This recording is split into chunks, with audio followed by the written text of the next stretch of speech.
আসসালামু আলাইকুম এভরিওয়ান। কোনো প্রকার জাল দেওয়ার ঝামেলা ছাড়াই আজকে তৈরি করে দেখাবো কাঁচা আমের টক ঝাল আচার। যারা ঝাল এবং টক খেতে একটু পছন্দ করেন বেশি, তারা চোখ বুঝে এই আচারটি তৈরি করে ফেলতে পারবেন, কারণ এটা তৈরি করা খুবই সহজ। পাশাপাশি আমি এই ভিডিওতে কিছু টিপস দিয়ে দেবো, যেটা ফলো করলে আপনারা এই আচারটি পুরো বছর জুড়ে রেখে খেতে পারবেন। এই আচারটি তৈরি করার জন্য আমি প্রথমে আম খুব ভালো করে ধুয়ে নিয়েছি। তারপর এটার পানিটা খুব ভালো করে শুকিয়ে নিতে হবে। আর এরপর আমি আমটাকে কেটে নিচ্ছি।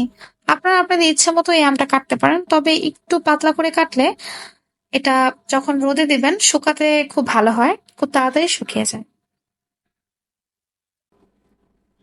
আমগুলো কাটা হয়ে গেলে আমি আমগুলোকে একটি বোলের মধ্যে নিয়ে নিচ্ছি। আর এখন এখানে পরিমাণ মতো লবণ দিয়ে এটাকে মাখিয়ে রাখবো 30 মিনিটের মতো। এবং 30 মিনিট পর আম থেকে যে পানিটা বের হবে সেটাকে খুব ভালো করে চেপে বের করে নেব, আর তারপর আচারের জন্য এই আমটা আমি ব্যবহার করব। এদিকে একটি পাত্রে আমি নিয়ে নিলাম 2 টেবিল চামচ পরিমাণ পাঁচফোড়ন, আর সাথে দিয়ে দিলাম 3 থেকে 4টি শুকনো মরিচ। চুলার আঁচটা মিডিয়ামে রেখে এখন এই পাঁচফোড়নটাকে আমি খুব ভালো করে ভেজে নেব। একটা জিনিস খেয়াল করবেন, আমি কিন্তু এই আচারে কোনো প্রকার পানি ব্যবহার করিনি। এরপর আমি এখানে নেব 1 টেবিল চামচ পরিমাণ সাদা সরিষা এবং 1 টেবিল চামচ পরিমাণ কালো সরিষা।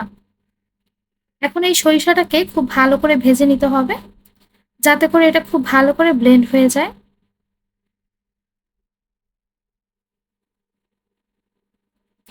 সরিষা আর পাঁচফোড়নটা ঠান্ডা হয়ে আসলে আমি একটি ব্লেন্ডারের জারে দিয়ে এটাকে ফাঁকি করে নেব।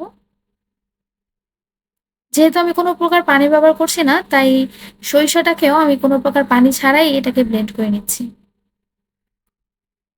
আম থেকে পানি ঝরিয়ে নেওয়ার পর এখানে একে একে করে সেই ব্লেন্ড করা মশলাটা দিয়ে দিচ্ছি। আর সাথে দিয়ে দেব 1 টেবিল চামচ পরিমাণ মরিচ গুঁড়া, সাথে দিয়ে দিচ্ছি সামান্য পরিমাণে লবণ, এবং দিয়ে দিচ্ছি 1 টেবিল চামচ পরিমাণ চিনি। এখন এই সমস্ত উপকরণগুলোকে খুব ভালো করে আমি মিশিয়ে নিয়েছি। অন্য একটি কড়াইতে আমি নিয়ে নিলাম পরিমাণ মতো সরিষার তেল। এ পর্যায়ে আমি খুব বেশি একটা সরিষার তেল দিইনি। 1 কাপ পরিমাণ সরিষার তেল দিয়ে এই আচারটাকে আমি প্রথমে তৈরি করে নেব। 1 কাপ পরিমাণ সরিষার তেলের মধ্যে আমি দিয়ে দিলাম 2 টেবিল চামচ পরিমাণ আদা রসুন বাটা। এখন এই আদা রসুনটাকে খুব ভালো করে ভেজে নিতে হবে, যাতে করে এর মধ্যে কোনো প্রকার পানি না থাকে। আর তারপর সেই গরম তেলটাকে আমি এই মেখে রাখা আচারের মধ্যে দিয়ে দেব। তেলটা আচারে দেওয়ার পর এটাকে খুব ভালো করে একসাথে মিশিয়ে নিতে হবে। এই আচারটাকে খুব ভালো করে আমি মাখিয়ে নিয়েছি। আর তারপর এই আচারটাকে আমি একটি কাঁচের জারের মধ্যে নিয়ে নিচ্ছি। এখন এই জারটাকে আমি 3 থেকে 4 দিনের মতো রোদে শুকাবো। অবশ্যই জারের ঢাকনাটা লাগিয়ে দিয়ে তারপর এটাকে রোদে শুকাতে হবে। আর এভাবে 4 দিন রোদে শুকালেই এই আচারটা তৈরি হয়ে যাবে।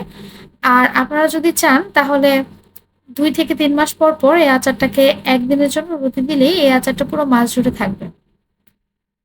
এইভাবে এই আচারটা তৈরি করলে আপনারা আচারটা ডালের মধ্যেও ব্যবহার করতে পারেন, অথবা ভাত, খিচুড়ি দিয়েও অনায়াসে খেতে পারবেন। আশা করছি রেসিপিটি আপনাদের খুব ভালো লেগেছে। আবারও চলে আসবো নতুন কোনো রেসিপি নিয়ে। ততক্ষণ পর্যন্ত সবাই খুব ভালো থাকবেন। আল্লাহ হাফেজ।